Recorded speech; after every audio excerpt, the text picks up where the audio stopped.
And today we're doing a kidney series. Did you start? Yeah. Oh, great. Today we're doing a kidney series. Still true. It's the kidneys and the urinary bladder. So we're going to start in a wide-kneed child's pose. So let's turn to, actually, I'm just kidding. We're not going to start there. We're going to start in yin fish. So bring the bottoms of your feet together. And then come back onto your elbows. You want your feet about 2 hands length away from your groin. It's a comfy length. And then if your neck's okay with it, you can drop your head back. If your neck's not okay with it, you leave your chin lifted.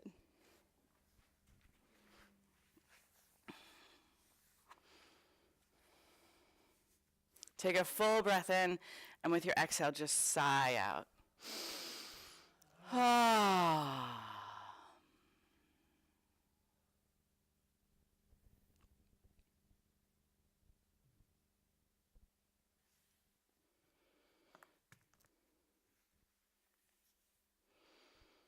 So in our yin poses, we want to come at them in a different way than when we practice a more yang, fiery yoga. So the first principle of our yin poses is to find the right shape that fits our body and fits where we're at now. So you've already done that. After you've found that shape, you want to start to soften and relax as much as possible, only leaving those muscles engaged that help you stay in the shape. So you're not letting your elbows just splay out to the sides here. And after you've found the right shape and have on purpose become still, then the last principle is to stay. And often this is the one that kind of challenges us.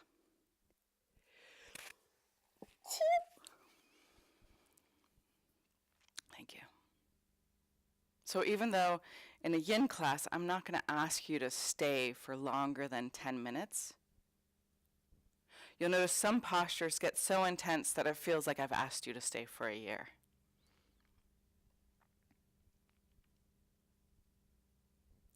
But when we're able to stay, we can discover something new.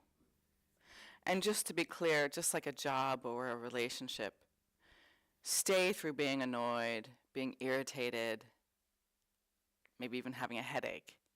But it's not appropriate to stay if you're experiencing acute pain, sharp pain.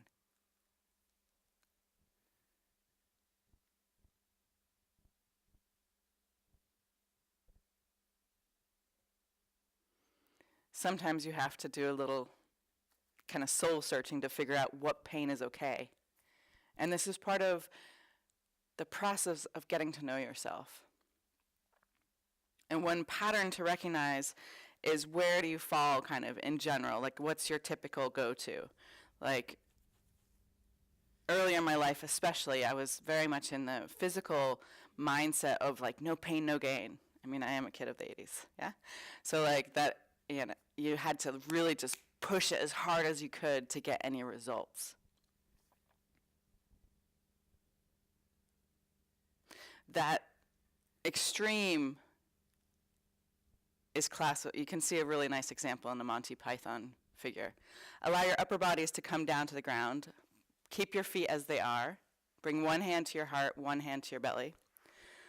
So the Monty Python figure is the Black Knight, if you're familiar with it. It's this knight gets in a fight, and he has his arm chopped off. I mean, they make a nice scene of it, blood spurting out. And the other knight is like, well, I won, and starts to walk away, and the Black Knight is like, yo, what are you doing? That's just a flesh wound. Come back here, you coward. And so, you know, as the story goes, the knight fights to a ridiculous point. On the other extreme is typified by the fairy tale, The Princess and the Pea, where it was kind of the test of whether or not she was a real princess. They put a pea, I believe it was 12 mattresses below, so she's obviously in a stack of mattresses. And she was so uncomfortable all night she couldn't sleep. Another classy stereotype of that is Oscar Wilde, who was quoted as saying, "As soon as I feel the urge to exercise, I lie down until that urge passes." Yeah, classy. He had quite a girlish figure. Now, bring your hands into prayer and shoot your hands straight up to the ceiling coming out of your heart. Now lift up your feet so you can spy your feet and see that beautiful little diamond shape, round shape, familiar shape. Try to dive through it. So you lift up your feet like this, yeah. And then you try to dive through it. Oop, there you are, sitting up in the posture. And then you can start to bow forward, coming into yin butterfly. Let your head hang. So you want your feet kind of where your feet will catch your head when your head comes all the way down there. So practice letting go. So for some of us, this is the hardest type of practice. Let your hands be soft. Let your jaw unclench. Your tongue relax. See if you can hang your head.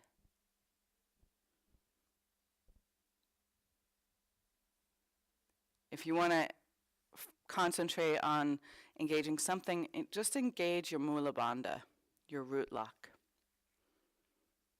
Maybe lightly your Uddiyana Bandha. And your breath is a gentle Ujjayi breath.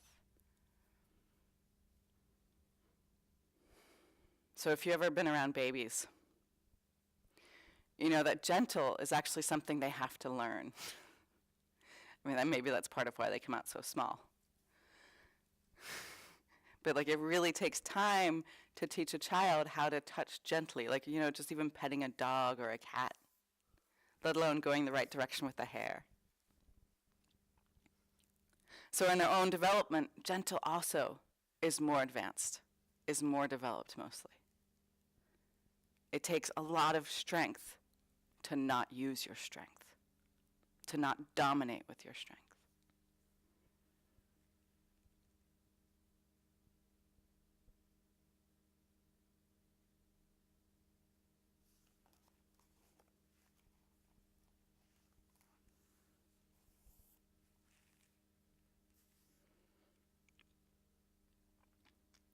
So the organ pair are the kidneys, which are the yin organ, and the urinary bladder, which is the yang organ.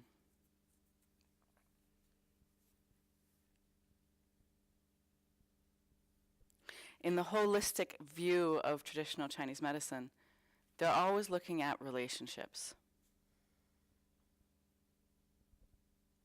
and discovering our health in relationship. So both, of course, the kidneys and the urinary bladder are in charge of physical elements that happen in our body. They lie in the lower heater. There's, in traditional Chinese medicine, you have the 3 heaters. And the top heater is really the heart and the lungs, the respiratory system, circulatory system. The middle is the digestion, your stomach, your spleen, your liver. And then the lower system, in kidneys and urinary bladder, that really has more to do with elimination, with letting go. On the physical side, and on the emotional, mental, spiritual side, the kidneys have to do with us actually feeling at home in our work, in our lives, in our relationships, and our bodies.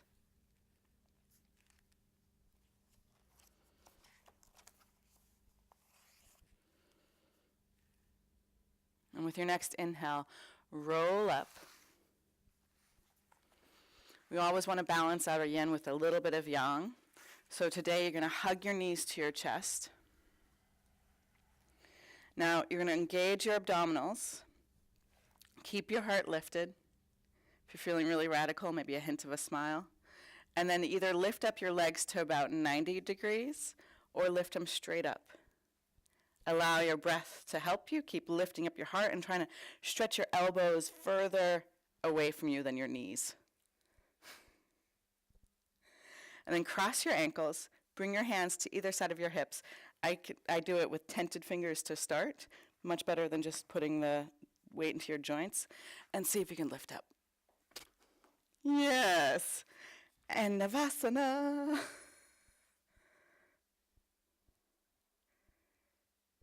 And then get a little soft and dancey. Yeah. Maybe you feel like you've got more of a beat than I did. I don't know. That's cool. And then you're going to come into saddle pose. So for some of us, this posture is not going to be accessible. So first I'm going to show you what this posture is, and then if we need an alternative, I'll show you that.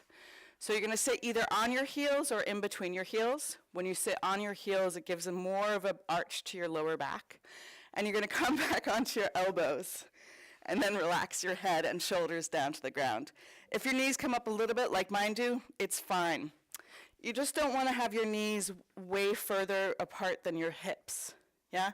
So as soon as you really open up your knees too far, it closes off your lower back. Now, if that's not accessible to you, you can also hang out where just holding your self up on your elbows. If that's not accessible to you, you come into Sphinx.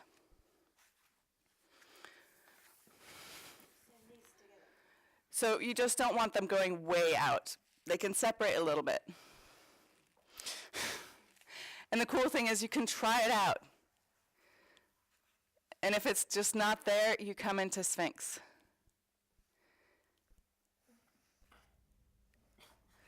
Oh, Jonah, do you have a new tattoo? Allow yourself to take a full inhale. Whoa. And a full exhale. Ah. So the kidney's main job in our body is to keep the balance between yin and yang, which actually helps regulate all of our cycles. So not only the women's men's cycle, but like the cycle from birth to death, the cycle of like the Krebs cycle, or any digestive cycle that happens, any enzyme kind of protein breakdown cycle that happens. The kidneys kind of rule over it. And in the Taoist picture of health, the idea is that when we find balance, we are in health. And that our health, because we are a bundle of processes, is always in flux. So it's a dynamic balance. And the balance isn't just in the structures of our body, but it's also between our physical body, our energetic body, our emotional body, mental body, and spiritual body.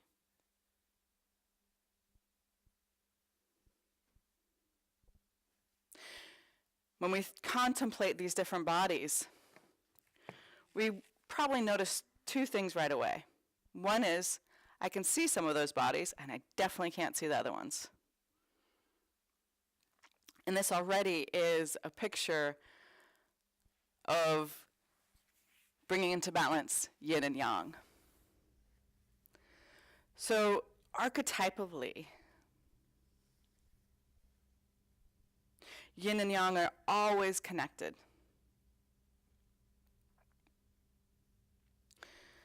You can't take them away from one another. Even in a symbol, that little dot in each of the opposite colors points to that.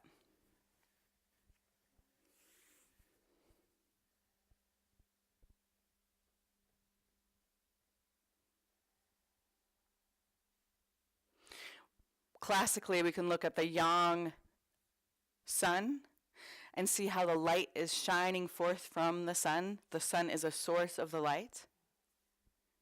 And then the yin would be the moon. And it also shines light, but it's reflective light.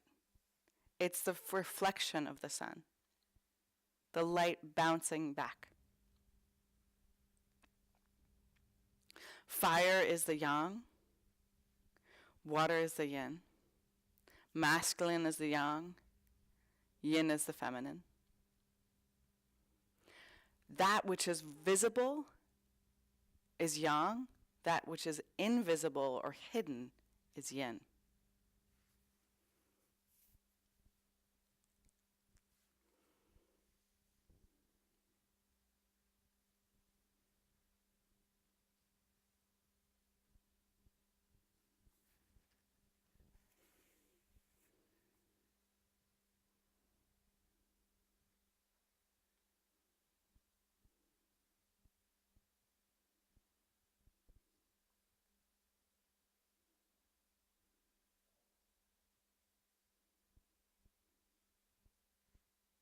Take 10 more full deep breaths here.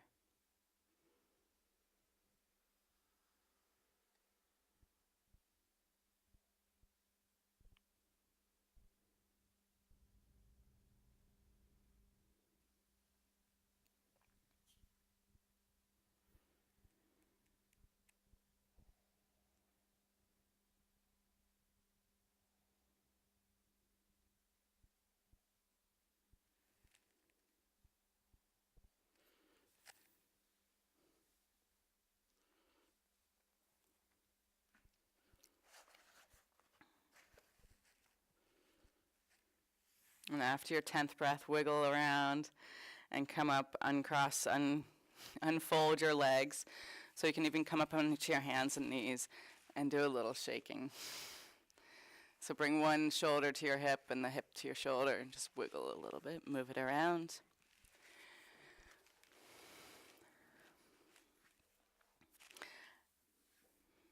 Beautiful. Even finding an undulating spine. Notice if you have weird seashells popping out of your back.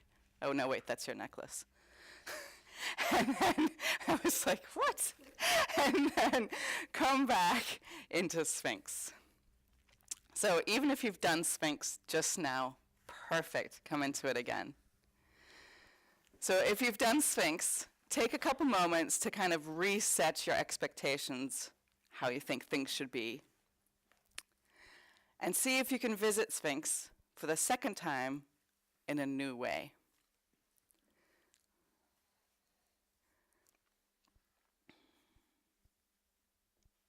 We have kind of an entertainment mind where we think that, you know, our spiritual practice or our yoga practice or our workout should be, you know, entertaining and something new every day. And, you know, as much as that dynamicism is wonderful, that's actually really the yang side of our practice, this entertainment, get me a quick rush now kind of element. So being able to come back to something and revisit it like it's new is actually a practice that you can take to the places that you have to keep returning to again and again, whether it's, you know, your job or your school or a relationship or conversations even.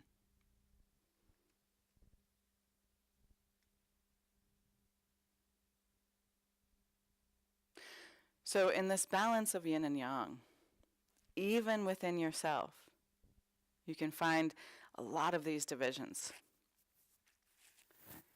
For instance, think about your visible self and your invisible self.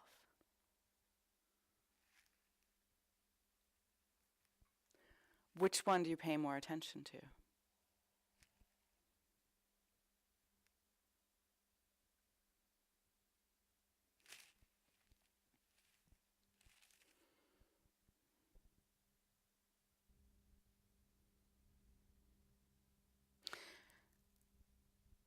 That answer can sometimes be a little bit painful to answer to yourself. I had the privilege of going to a 3-day conference years ago in San Francisco. And I was sent by the yoga studio I was working for at the time. And after 3 days, the whole conclusion was that, like, our biggest problem, human beings' biggest problem, was that they constantly are just doing things to be seen doing it, to look good, basically.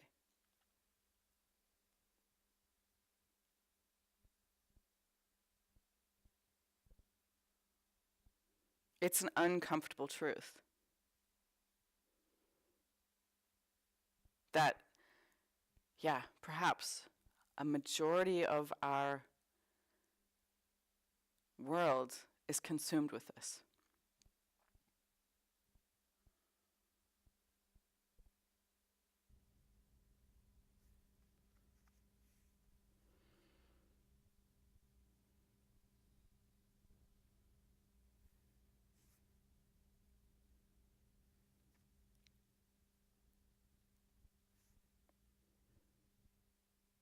In, for instance, many African traditions, many indigenous traditions,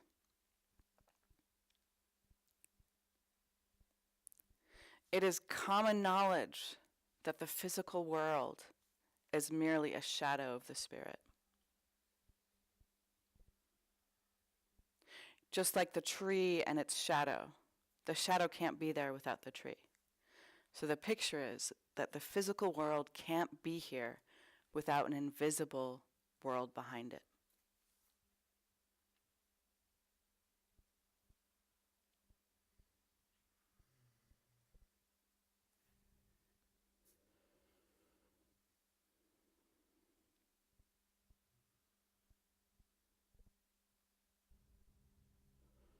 So let's bring a little face yoga into our Sphinx here.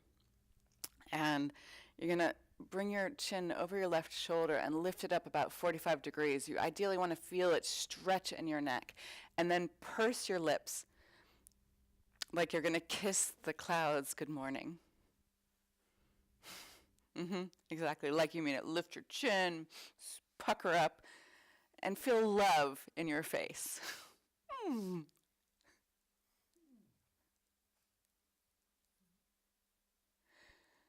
You can imagine saying, good morning, to your left-hand side.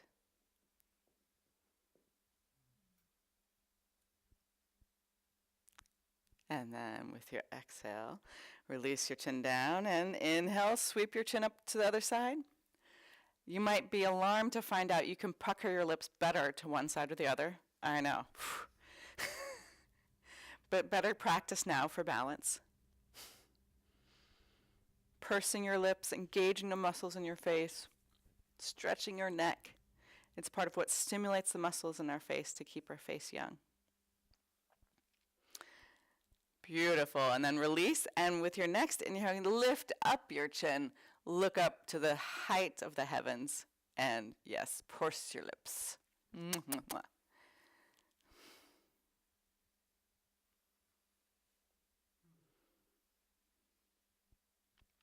So have you ever experienced this phenomena where you can do it in both directions? All right, and then come out of your pose. You're right. Wiggle your hips side to side. Shake a little. Come down out of the pose. Come down to the mat. Maybe take your knees, bend your knees, and just wave your legs side to side a couple of times.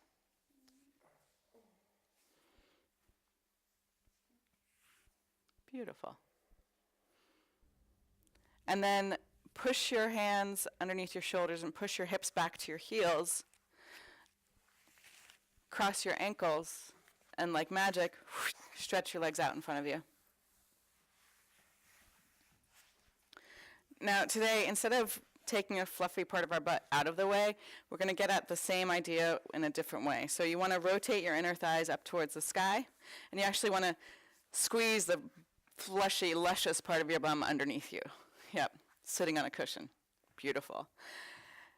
And then kind of let your legs be a little bit more separated than we do in a normal class.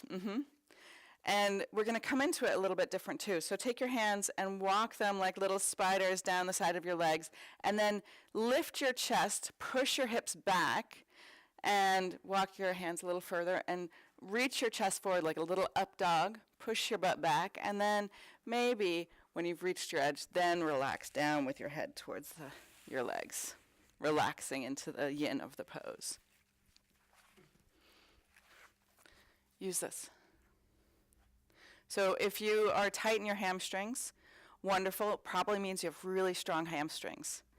But you want to just lift up your butt so you can give this artificial length to your hamstrings here. And even if you have a gentle bend in your knees, your hamstrings will be stretching. So what I was going to say, this experience of when you meet someone, and don't be ashamed, we all do this. It's not that we shouldn't judge, we just shouldn't take our judgments as the final say. So we go, oh yeah, they're cute, they're not cute, yeah? Okay. Once we've made that judgment, have you had the experience where someone you thought was extremely beautiful when you first met them, but you have the opportunity to work with them, to be around them, and it's like they lose their beauty because their insides aren't matching their outsides? Like they're just focused on something kind of petty, or they're keeping their real beauty hidden and drawn back. It's like you can see them kind of cupping and shading their own light. On the other side, have you ever met people who are like, wow, they're really interesting looking? And then as you get to know them, like you're like, wow, they become more and more beautiful. It's one of the most magical things in the world, I think, because it reminds us and shows us just how true our sight can be when we look with more than just our eye. Or let me rephrase, when we look with all three of our eyes.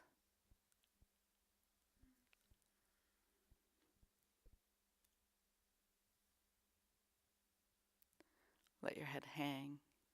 Notice where you can soften.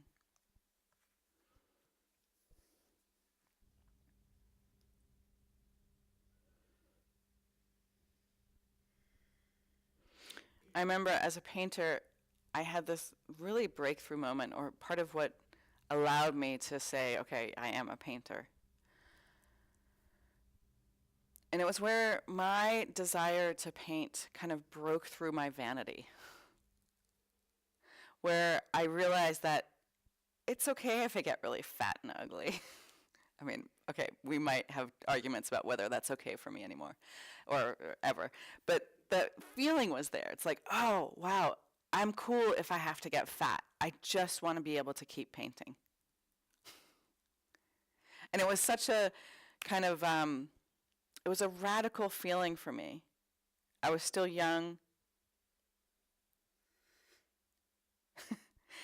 and blessed with the youth and beauty of youth. Litheness of youth, perhaps. And it just kind of made me stop tripping on whether or not I was pretty or not.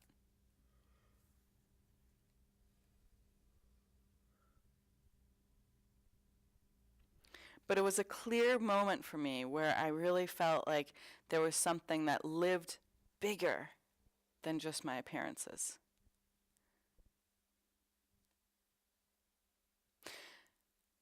You know, it's a little bit like when we're physically doing really well, when we feel really good in our bodies, like we don't even think about them. We don't notice. Or maybe you've also had the experience of like getting dressed up and feeling, you know, very good looking when you look at yourself in the mirror before you leave the house. And it's like there's a lightness when you leave where you're just not paying attention to it as much.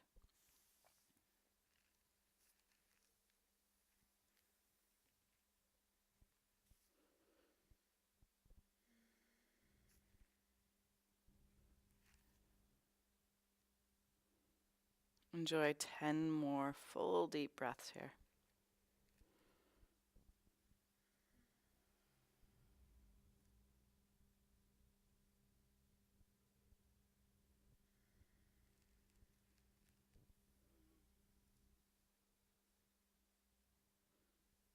You can also be really playful with this surface layer.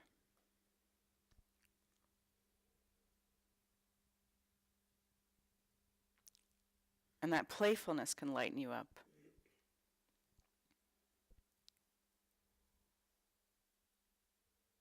But now think about your invisible self.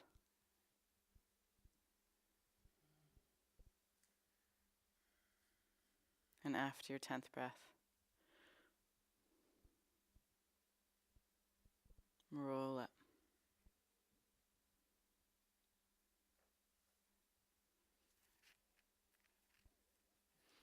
Sometimes counting to 10 is hard. I know. Okay, roll up anyways. And bring your hands back behind you. Plant your feet on the ground. Lift up your hips. If it's okay for your neck, drop your head back. Look at your third eye, the one you can't see. Stick out your tongue all the way down your chin. And with a whisper, roar like a lion. 2 more. Inhale, lift your hips. Exhale, little whisper roar. One more time. Beautiful. As you elegantly come down to the mat, wipe off your chin if you don't have a beard. It must be weird that you don't have to wipe off. Do you have to wipe off your chin when you have a beard? All right, and turn to face this side. Go lengthwise onto your mat. Allow your heels to be on your mat. Now, if you are sitting behind yourself, find something to sit on, like, books or blankets or small pets. No, not good. Okay, pillows. And you'll come underneath that light. So the first thing we're going to do is we're actually going to turn to our right, and you're going to slide your arm along the length of your leg, and you might be lucky enough that you can just hold your head. Yeah, that was holding your head. Not okay? And then stretch your other arm and reach it up first, and then drape it over your left ear and bring your hand to your toes. Or ish. Beautiful. So let your heart stay open. If your heart collapses in this pose, then you just need to come out of it a little bit. Do you want me to close the curtain a little bit more? I don't know if it gets you. Is this okay?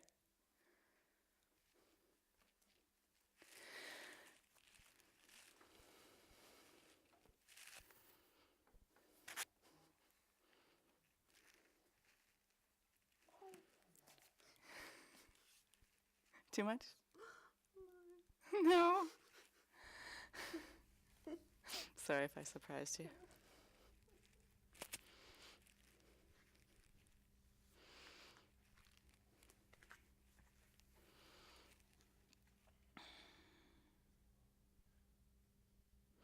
So when we go back to this, one of the very broad definitions of yin and yang,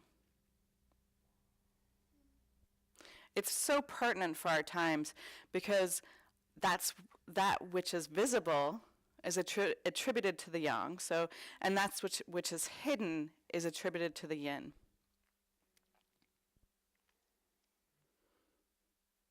Now, so many memes, Facebook stuff, Insta whatever things are saying, oh, the future's female. We're in the death throes of patriarchy.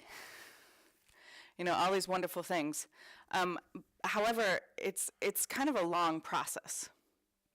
And do we really know what that means? Notice how you really might not care at the end of this pose. As your body's sensation become more intense, notice how your focus is drawn to the suffering like a magnet. So exercise the will in you to allow yourself to breathe with it instead of clenching with it.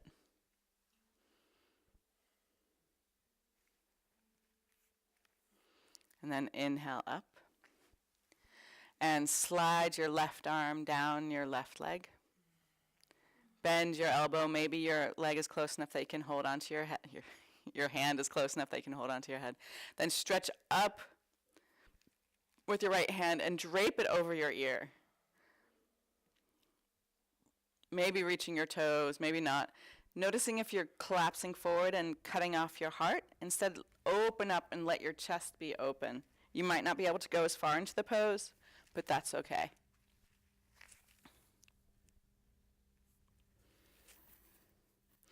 So taking the Dagara cosmology, or the language from the Dagara, this idea that the manifest world, the physical world that we see, is but a shadow of the energy behind it, the invisible energy behind it.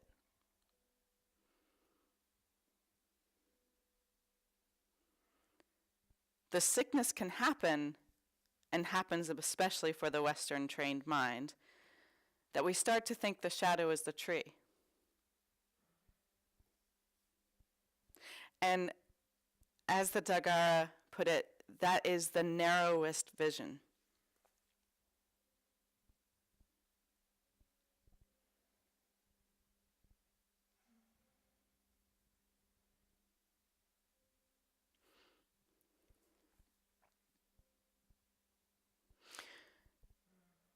So we know, we're well versed in kind of the oppression of women, and that, you know, it's still a work in progress.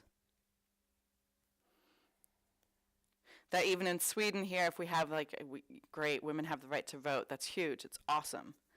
And on paper, it looks like we have a very kind of equal system. But even here in Sweden, there is the sexism in the social realm, in the traditions, in the attitudes. And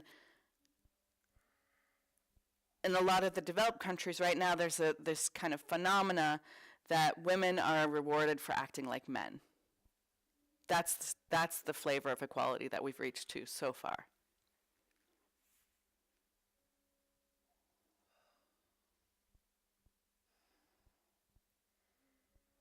And then inhale up.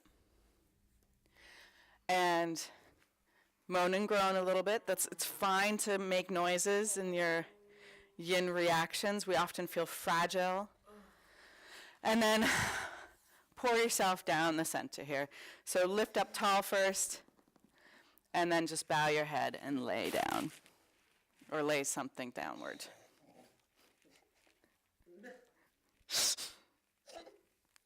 So maybe even just picturing yourself in that posture will help without pulling. So if I see you lifting the yoga mat, it turns out you weren't the only one. That's a pull. So just chill. If you were under a whole body anesthesia, you would be more flexible. Not necessarily to the ground, but isn't that a weird concept, yeah? There's something in our waking mind that keeps us inflexible.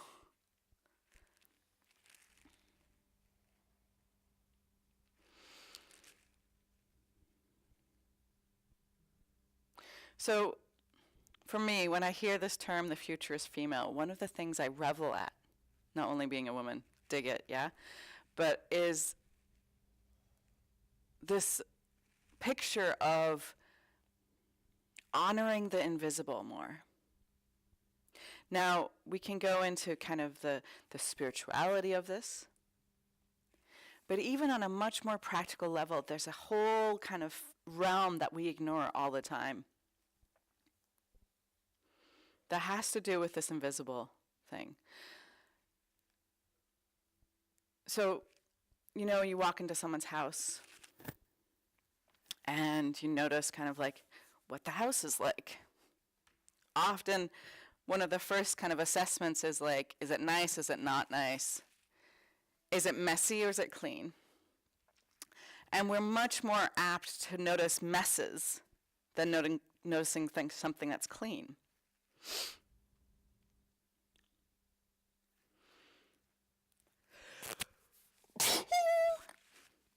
Thank you. Inhale, lift up. And take another little yang moment. See, that wasn't so bad. It wasn't 5 minutes. Bring your hands to about mid-thigh. Engage your legs. If you get a Charlie horse, contract them again instead of trying to stretch it out. And then lift up. And it might be just a cheek, or it just might be part of your cheek, or maybe it's your whole leg. And I don't have freakishly long arms. Yeah. Anyways, turn around.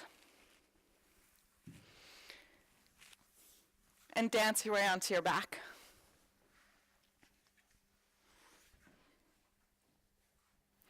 Hug your knees to your chest. And then stretch your left leg long on the ground. Keep hugging your right knee towards your armpit. Other right knee. And then take your knee across your body to the left, rolling onto the outside of your left thigh. And take your gaze back to the right, your right arm reaching down so your hand is lower than your shoulder. Take a full inhale, and with your exhale, just sigh out. For some people, even hooking their right toes behind the left knee can help, if their foot is kind of floating, can help you relax into the pose more. Other people hate it, so kind of figure out what you like, what works for your body. So I've been really kind of looking at, or I guess I should go slightly further back in the story. I've had the pleasure in these past 4 years of falling deeply, madly in love. And one of the crazy things that has happened to me is that I've found a new joy in what it means to take care of someone else, but also take care of the household. And one of the things I actually like to do is I actually like to fix my partner's clothes. And when you're fixing someone's clothes, you know, traditional women's work, mending, if you do it really well, you won't see where you fixed it. Yeah? So in my own clothes, one of my rebel things was like, okay, I make my patches bright and obvious, which maybe was, you know, first step in feminism. But when you fix something nicely, you don't see that it's mended. It's the same thing with the house, yeah? So if you clean your toilets on a regular basis, none of your guests are going to notice. But if you don't, they will. A friend of mine, my good friend, once actually did an experiment because she was so tired of always being the one to clean the toilets that she actually stopped as an experiment to see if her husband would clean the toilet.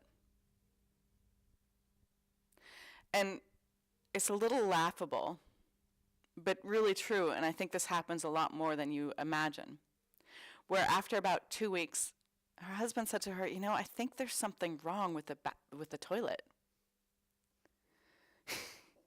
And after 3 weeks, he goes, no, there's definitely something wrong. It's really weird. Yeah. I mean, it's totally hilarious on one hand. But it also just shows that a lot of work that is deemed as feminine, or was when it was politically correct to say that, now it's so not PC, this women's work thing is about doing things that actually become invisible. And one of our missteps, or maybe one of the steps that we can take in the future, is how do we lift up and celebrate those little acts, those invisible things, the things that make something else possible.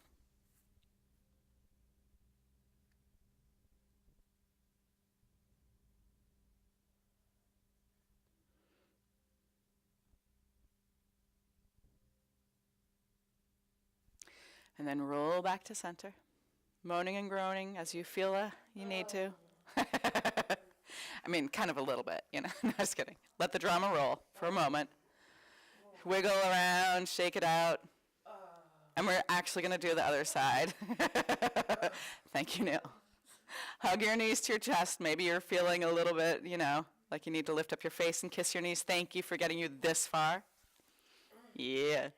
And then keep hugging your left knee to your armpit. Stretch your right leg long like you have someone lovingly pulling your leg on the ground.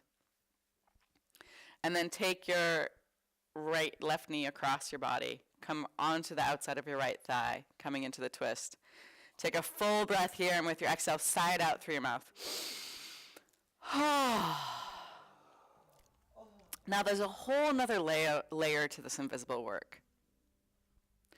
And one of my heroes at the moment right now is someone who's showing that. And her name is Marie Kondo. And she has been dubbed the guru of cleaning. She's this, she rocks.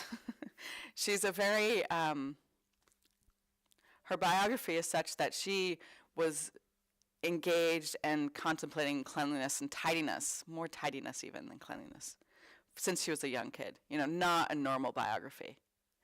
But she's really special. And part of why she's so special is because she is teaching something that we often forget, and even after hearing her, a lot of people can't even quite take in what she's sharing. So she talks about, for instance, when you were taking like a pile of clothes and folding them, that with every item, you want to be able to, see the item, take it in your hands, and as you are caring for it and folding it, you actually have appreciation for it, and you appreciate and recognize how it can make you feel. And what she does kind of tidying, but she also does like sorting. So one of the measures of whether or not you should keep something is whether or not it sparks joy in you. And this training is so essential because it teaches us to start to be aware of what our whole being responds to. So for instance, this sweatshirt I have right here that was pretend folding is my sister made it for me. And which is awesome already. But it's a bear, and it's a growling, fierce bear. And the bear in Native American animal medicine has to do with introspection. And I love this kind of fierce element to introspection, to be able to know yourself deeply and fearlessly. So it's easy for me to appreciate the sweatshirt. And she talks about how when we're folding, we should even have like gratitude and thank the piece of clothing for supporting us in our endeavors. Or if we're tidying something, to thank the space for taking us in and sheltering us. Now, it's kind of funny because I've seen some videos that talk about, okay, I'm going to show you the Marie Kondo technique. And they go, okay, you fold it like this, you fold it like that, and then you take it half, and then you take it thirds, and there you have it, and it should stand up. Whole next level of cleaning. And then that's all they say. And they skip the part about having this appreciation and gratitude and thanks.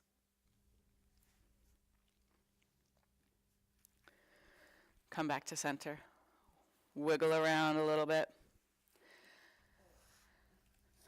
And then I would like you, and I have no idea if this is going to translate to the video, but that doesn't really matter.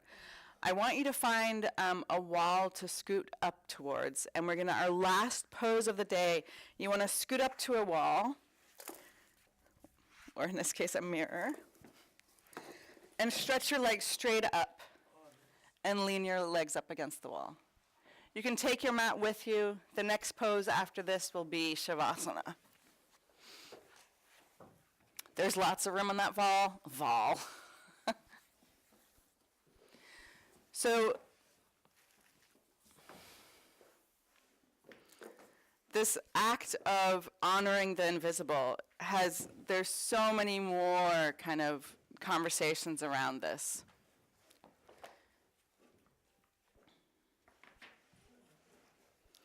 But just keeping it within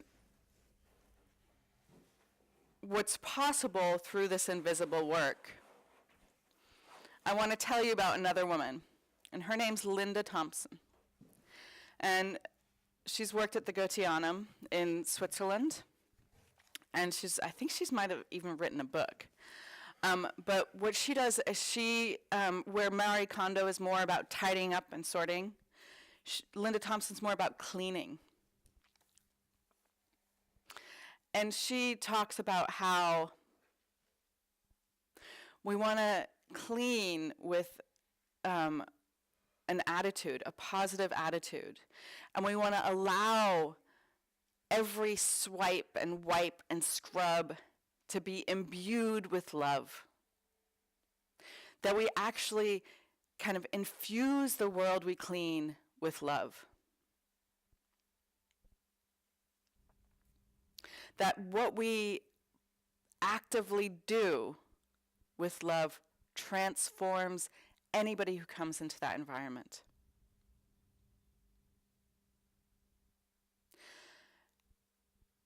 Her work was pervasive enough, she really was able to kind of test these things. And she has done things where she's cleaned like institutions where mentally handicapped people live. And there's a marked difference after the place had been cleaned like that, how the people living there reacted or had kind of had less breakdowns and less freakouts. And this for me is part of what's so essential about lifting up and honoring what women have shown us in our past, in our history, what we know to be absolutely essential. We want to start to value this. Not on the level, I mean, yes, sure, financially be great, but really on the level of this makes our life richer and better and more successful.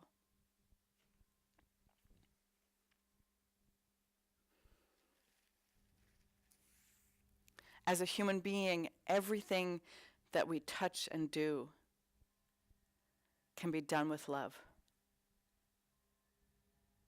And this isn't some flummit, kind of cheesy, like, ooh, wouldn't it be nice, man? This is a courageous act, a radical act. Part of any spiritual practice is paying attention to anything you do and everything you do. Allowing your whole precious attention with your will force to be imbued with love and service.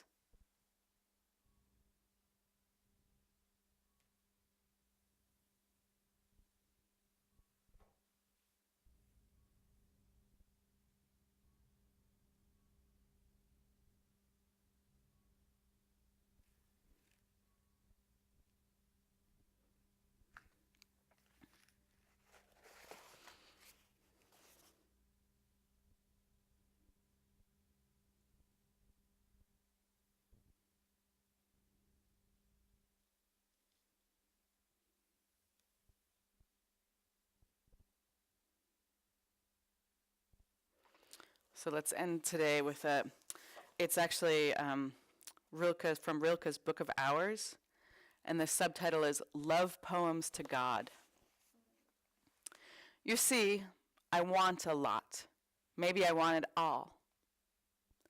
The darkness of each endless fall, the shimmering light of each ascent. So many are alive who don't seem to care.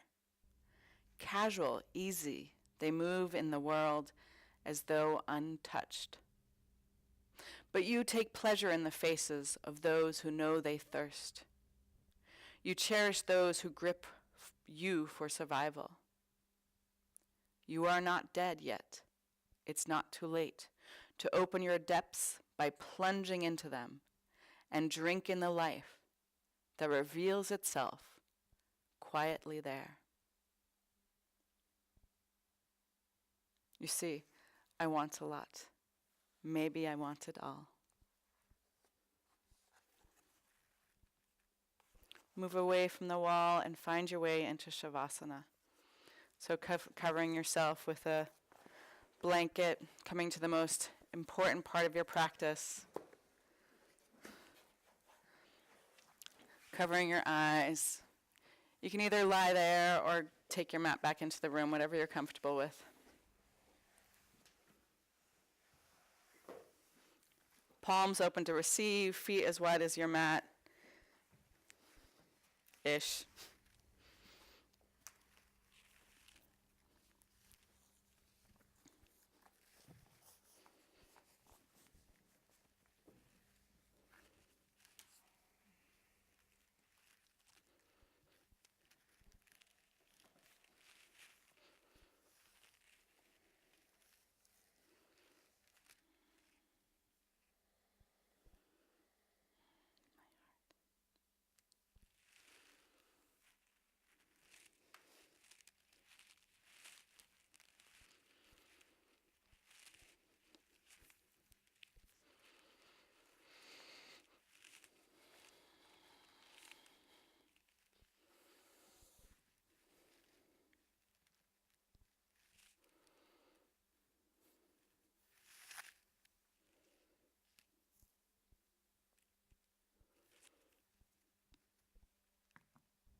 Bless you all.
With your next inhale, invite your breath back to the edges of your body. Maybe open and close your fingers and your toes, wiggle them around, stimulating your upper and your lower meridians. Maybe wiggle your face just because you're so cute. Then roll over onto your left hand side, hugging your knees to your chest. Feel the vitality, the invisible you, alive and ready to share. And then help yourself up into a comfortable seated position. Turn towards kind of the center here. Bring your hands to heart center. Push down to the solidness of the earth to find the lightness and lift within. Let's close with one Om. Empty your breath. Take a deep inhale.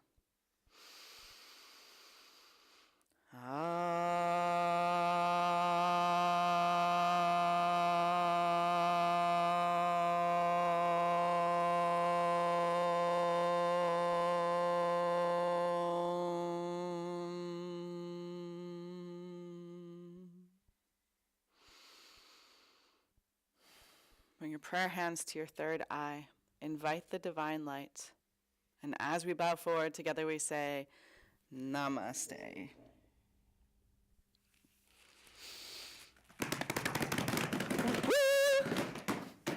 Woo! Woo!